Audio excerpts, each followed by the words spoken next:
بسم اللہ الرحمن الرحیم۔ السلام علیکم۔ ہمیشہ سے گڈ کاپ اور بیڈ کاپ کی بات کی جاتی تھی کہ جی میاں نواز شریف صاحب جو ہیں وہ تو اسٹیبلشمنٹ سے ضرور لڑائی لے لیتے ہیں، اور جتنے بھی آرمی چیف نواز شریف صاحب نے لگائے بطور وزیر اعظم ہر ایک سے ان کی لڑائی ہو گئی، حتیٰ کہ موجودہ army chief general Qamar Javed Bajwa کے حوالے سے جس طرح سے انہوں نے تقریریں کیں، جس طرح سے انہوں نے نام لے لے کر جو الزامات لگائے جنرل فیض حمید پر، army chief general Qamar Javed Bajwa پر، وہ بھی آپ نے دیکھے ہیں، سنے ہیں۔ اور اس سے پہلے بھی ماضی میں بھی چاہے جنرل راحیل شریف ہوں، ان کے حوالے سے آپ نے دیکھا کہ ظہور الاسلام والا سارا معاملہ کہ جی عمران خان صاحب کا جو دھرنا تھا اس کے پیچھے ظہور الاسلام کا ہاتھ تھا، اور وہ سارا کچھ وہاں سے حالات خراب ہوئے۔ پھر ڈان لیکس کا معاملہ، وہ سب جنرل راحیل شریف کے دور میں ہوا، تو وہاں بھی حالات ان کے خراب رہے۔ اور ہمیشہ یہ کہا جاتا رہا کہ جی شہباز شریف صاحب جو ہیں یہ تو بڑے زبردست ہیں، حتیٰ کہ ویسے تو عمران خان صاحب بھی ان کو کہتے ہیں جی بوٹ پالش اور یہ سب کچھ کہ جی اسٹیبلشمنٹ سے ان کے بڑے اچھے تعلقات، اور اس طرح سے گڈ کاپ بیڈ کاپ کی بات ہوتی تھی کہ جی بڑے بھائی جو ہے نواز شریف صاحب وہ تھوڑا سا ان میں ایک اکڑ ہے یا اس طرح کی بات ہے، لیکن شہباز شریف صاحب جو ہیں وہ ہمیشہ بڑے اچھے تعلقات رکھتے ہیں۔ لیکن شاید وزیر اعظم کی کرسی ایسی ہوتی ہے کہ یہاں آ کر کچھ بندہ پھر اور ہی ہوا میں ہوتا ہے، یا اور ہی چیزیں سمجھنے لگ جاتا ہے، سوچنے لگ جاتا ہے۔ اب کوئی سوچ سکتا تھا کہ شہباز شریف صاحب یہ کام کریں گے اور ان کے انڈر جو ادارہ ہے وہ یہ کام کرے گا، کیونکہ یہ ادارہ براہ راست وزیر اعظم، وزیر داخلہ رانا ثناء اللہ ہیں، ان کے انڈر آتا ہے۔ ایف آئی اے پاکستان کی تاریخ میں کبھی نہیں ہوا کہ ایف آئی اے نے ایک یعنی جنرل 3 اسٹار سابق جنرل کو، لیفٹیننٹ جنرل کو نوٹس بھیجا ہو۔ ہم بات کر رہے ہیں جنرل ٹائرڈ امجد شعیب صاحب کے حوالے سے۔ اب پہلے تو میں آپ کو بتا دیتا ہوں کہ ہوا کیا ہے، لیکن اس سے پہلے میری آپ سے گزارش ہے کہ آپ جنرل ٹائرڈ امجد شعیب صاحب کے حوالے سے ان کی ایک اپنی ویڈیو ہے وہ بھی ضرور دیکھیے گا، 14 اگست 1947 کے حوالے سے، نہیں 1947 بلکہ اس کو کہنا چاہیے، صرف 14 اگست نہیں، پورا 1947 کا وہ سال بتا رہے ہیں، اور اس کے بعد کے بھی کچھ سالوں میں کیا کیا، کہاں سے وہ ہجرت کر کے آئے، کس شہر سے پاکستان، اور کیا ان کے خاندان نے قربانیاں دی، کن حالات میں انہوں نے وہ دن گزارے ہیں، اور پھر انہوں نے 1965 1971 کی جنگ میں جس طرح سے حصہ لیا، حتیٰ کہ کارگل میں بھی ان کا رول رہا۔ تو ایسے شخص کو، ایسے جنرل کو، ایسے جرنیل کو، لیفٹیننٹ جنرل کو، 3 اسٹار جنرل کو ایف آئی اے کا نوٹس جانا، یہ میرا خیال ہے کہ بڑی عجیب و غریب بات ہے۔ اب میں نے اس حوالے سے جنرل صاحب سے خود فون پر بات کی،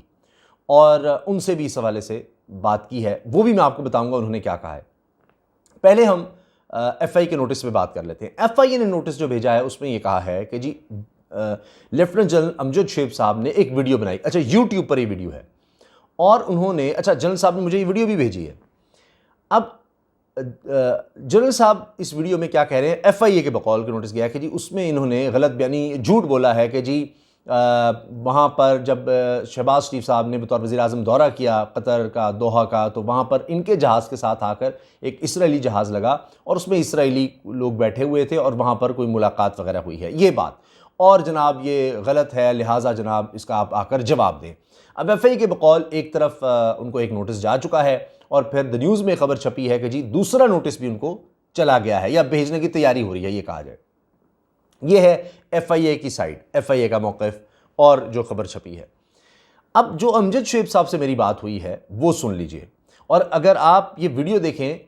جس میں ساری رجیم چینج کی وہ بات کر رہے ہیں، اس کا ٹائٹل بھی رجیم چینج کے حوالے سے ہے، تو بھی آپ زیادہ بہتر اس چیز کو جج کر سکتے ہیں۔ امجد شعیب صاحب کے بقول کہ جی ان کو تو کوئی نوٹس ملا ہی نہیں، اور دوسرا یہ کہ جی یہ سب اس لیے ہے کہ بہانہ ہے کہ ان کو گرفتار کیا جا سکے، کہ نوٹس کے بغیر ان کو گرفتار کر لیا جائے، یہ امجد شعیب صاحب فرما رہے ہیں۔ اور ساتھ وہ کہتے ہیں، اور آپ یہ ویڈیو دیکھیں گے تو آپ کو نظر آئے گا، اس میں وہ کہہ رہے ہیں کہ جی میڈیا میں رپورٹس چل رہی ہیں، اور شیریں مزاری صاحبہ نے اس حوالے سے، جو تحریک انصاف کی رہنما ہیں، انہوں نے اس حوالے سے وزارت خارجہ سے کہا ہے کہ اس پر وضاحت جاری کی جائے کہ جی یہ کچھ ایسا ہوا ہے، کیونکہ میڈیا میں اس طرح کی باتیں چل رہی ہیں۔ امجد شعیب صاحب نے اب یہ بات کہی ہے کہ جی میڈیا میں باتیں چل رہی ہیں، شیریں مزاری صاحبہ نے کہا ہے اس کی کوئی وضاحت ہونی چاہیے کہ ایسا، کیونکہ یہ سینسٹیو معاملہ ہے پاکستان کا، فلسطین کے حوالے سے، اسرائیل کے حوالے سے، ایون کشمیر کا معاملہ ہے جس طرح سے، تو اس میں ہماری بڑی سینسٹیوٹیز ہیں، قوم اس بارے میں بڑی جذباتی ہے، تو اب یہ باتیں پاکستان کے وزیر اعظم کے حوالے سے ہو رہی ہوں تو یہ مناسب نہیں ہے، اس کی وضاحت ہونی چاہیے۔ اب اس کے بعد کہا جاتا ہے جی ویڈیو کے بعد شاید وضاحت آئی، جو بھی ہوا، تو اب یہ معاملہ اس طرح سے کیا گیا ہے۔ اب بات یہ ہے کہ شہباز شریف صاحب نے ایف آئی اے کے تھرو، ظاہر ہے ایف آئی اے نے یہ نوٹس بھیجا اور وزیر اعظم کے انڈر ہی آتا ہے ادارہ۔ اب دیکھیں کہ ایک ایسا شخص جس نے پاکستان کے لیے کتنی قربانیاں دی، ایک بزرگ، اب ان کے کیا جو انڈر ٹریننگ رہے ہیں، جو آج بڑے بڑے افسر ہیں، کیا ان کے لیے یہ بات بڑی کوئی فخر کی بات ہوگی یا وہ بڑے کمفرٹیبل ہوں گے اس بات پر؟ خود سوچنا چاہیے۔ ہمارے ہاں دیکھیے ایک کوئی ڈسپلن ادارہ نہ بھی ہو تو استاد کا ایک احترام اور عزت ہوتی ہے، ہمارے معاشرے میں ہے، اور کہیں بھی آپ چلے جائیں ایک ہوتا ہے، ایک تعلق ہوتا ہے۔ کسی کے استاد کو آپ اس طرح سے کریں گے تو آپ کا خیال ہے کہ کسی کو کوئی فرق نہیں پڑ رہا کہ جناب آپ نے یہ نوٹس بھیجنا شروع کر دیے، آپ شاید گرفتاری تک جائیں، آپ کا ارادہ ہے، نوٹسز اس طرح کے آپ بھیج رہے ہیں، تو آپ کیا کریں گے گرفتار؟ اور اگر کریں گے تو آپ کا خیال ہے کہ اس کا کوئی رد عمل نہیں ہوگا، کچھ نہیں ہوگا۔ ایک بزرگ کو آپ 80 سال کے بزرگ کے خلاف آپ یہ کر رہے ہیں، تو آپ ذرا پھر وہ ویڈیو ضرور دیکھ لیں کہ جس میں جنرل صاحب بتاتے ہیں کہ کس طرح مقبوضہ کشمیر کا، جو آج مقبوضہ کشمیر کا علاقہ ہے، یہاں سے پارٹیشن سے کچھ عرصہ پہلے ہی وہ امرتسر چلے گئے تھے۔ اب امرتسر اس وقت بھارت میں ہے، اور وہاں پر پھر جب دنگے فساد شروع ہو گئے اور روزانہ کوئی نہ کوئی گھر جلائے جا رہے تھے، وہاں مسلمانوں پر ظلم شروع ہو گیا، تو پھر ان کے خاندان نے یہ فیصلہ کیا کہ ہمیں اب امرتسر سے لاہور جانا چاہیے، وہ قریب تھا۔ لیکن جب وہ ٹرین لینے گئے تو پتہ لگا ساری ٹرین میں مسلمانوں کو شہید کر دیا گیا، قتل کر دیا گیا۔ پھر بہرحال وہ کہتے ہیں میں 4 سال کا تھا، اپنی ماں کی گود میں سو گیا، نہیں پتہ کیا حالات بنے، اور اتنا زیادہ رش تھا، ان کو یاد ہے کہ سانس لینا مشکل تھا اس ٹرین میں۔ وہ آئے اور پھر کئی لمبا عرصہ انہوں نے اسٹیشن پر ہی گزارا۔ پھر کبھی کسی کے گھر ایک کمرہ مل گیا، وہاں ساتھ والے گھر میں آگ لگ گئی، پھر کسی اور گھر میں ان کو ایک رات رہنے کو مل گیا، پھر انہوں نے کہا صبح اپنی بوریاں پکڑو اور جاؤ۔ پھر کبھی فٹ پاتھ پر، کبھی کسی کمرے میں، کبھی کسی کے گھر، اور اس طرح کچھ پتہ ہی نہیں، بے یار و مددگار۔ حتیٰ کہ پھر اتنے ان کے والد پریشان ہوئے کہ واپس امرتسر گئے کہ میں کچھ وہاں سے لے ہی آؤں سامان وغیرہ۔ امرتسر جب واپس گئے تو وہاں پر ان کو پولیس نے پکڑ لیا، اور کس طرح سے پھر سالوں کے بعد وہ چھوٹ کر آئے، ایک لمبے عرصے کے بعد، سالوں نہیں انہوں نے جو بتایا، ایک لمبے عرصے کے بعد وہ چھوٹ کر آئے۔ تو یعنی اس وقت میں وہ کس طرح، کس تکلیف میں انہوں نے وقت گزارا، کس طرح انہوں نے پڑھائی کی، بے یار و مددگار، ان کی والدہ، ان کے دیگر رشتہ دار، تو یہ ایک بڑا ایک عجیب عمل سے وہ گزرے ہیں۔ ایک ایسا شخص جو ہر دفعہ ان کی تمام ویڈیوز میں دیکھیں کہتے ہیں پاک فوج زندہ باد، پاکستان پائندہ باد، پاک فوج زندہ باد، پاکستان پائندہ باد۔ ایک ایسے بزرگ کو، اس نے پاکستان کے اتنے بڑے عہدے پر خدمات انجام دی ہوں، اس کو نوٹسز جا رہے ہیں، اور اس کے حوالے سے اب یہ باتیں ہو رہی ہیں۔ 14 سال ہو گئے ان کو، یعنی ریٹائرمنٹ کے بعد بھی وہ ہر جگہ پر پاک فوج کا دفاع کرتے ہیں، پاکستان کا دفاع کرتے ہیں۔ آپ ان کی ویڈیوز دیکھ لیں، جتنی بھی آپ ان کو وہاں پر پاکستان کا، پاک فوج کا دفاع نظر آئے گا، پاکستان کی بات آئے گی، پاکستانی نظر آئے گی، کوٹ کوٹ کر ان میں یہ جذبہ بھرا ہوا ہے۔ انہوں نے وہ دیکھا ہے، وہ وقت دیکھا ہے، ان کو یہ احساس ہے کہ ملک، اپنا ملک کیا چیز ہے۔ اب اس کا رد عمل تو ہوگا۔ اور پھر وہ بتاتے ہیں کہ قائد اعظم رحمۃ اللہ علیہ کی جب وفات ہوئی ہے تو کس طرح ان کی والدہ نے تب بھیجا تھا ان کو، وہ چھوٹے سے تھے، کہ بھئی دہی لے آؤ، تو وہ جب گئے تو وہاں پر حلوائی کی دکان پر اس نے کہا کہ آج میں کچھ نہیں بیچوں گا۔ قائد اعظم رحمۃ اللہ علیہ کا انتقال ہو گیا، تو یعنی ایک سوگ وہ بتاتے ہیں کہ وہ تھا۔ تو وہ یعنی پوری طرح سے وہ کہتے ہیں میں یہ بات اپنے بچوں کو جہاں بھی ہوتا ہے کتنی دفعہ بتا چکا ہوں تاکہ ہمیں ایک قدر ہو اس چیز کی۔ اور وہ بڑے ظاہر ہے کہ بڑی تکلیف دہ بھی باتیں ہیں ان میں، لیکن کہتے ہیں کہ یہ سبق آموز بھی ہیں، اور زندگی کس طرح سے گزری، کیا وہ دور تھا، کتنی بڑی نعمت ہے اپنا وطن ہونا۔ تو ایک شخص جس نے وہ دیکھا اور وہ وطن کی محبت میں ایک سرشار ہے، اتنا اس کو محبت ہے، اپنے ادارے سے اتنی محبت ہے، پاک فوج سے اتنی محبت ہے، تو اس کے حوالے سے اب یہ، اور پاکستان کی تاریخ میں اب یہ بھی ہونا تھا کہ اب جناب ایک سابق 3 اسٹار جنرل کو پہلی دفعہ ایف آئی اے کا نوٹس جا رہا ہے۔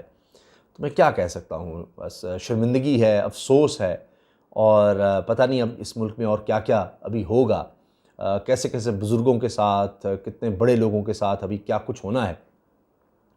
اور یہ ایسے وقت میں ہو رہا ہے جب ملک میں سیلاب ہیں، اور ایک ایسی خبر آئی آج، یعنی جو بلکہ جمعرات کے دن جو ہم نے پروگرام کیا بول نیوز پر، اس میں ڈسکس بھی کیا، خیرپور میں ایک بچی چھوٹی سی ساری رات رو رو کر بھوک سے وہ بیچاری مر گئی۔ تو یہ تو حال ہے، لیکن حکومتوں کی توجہ ایسے لگ رہا ہے کہیں اور ہے۔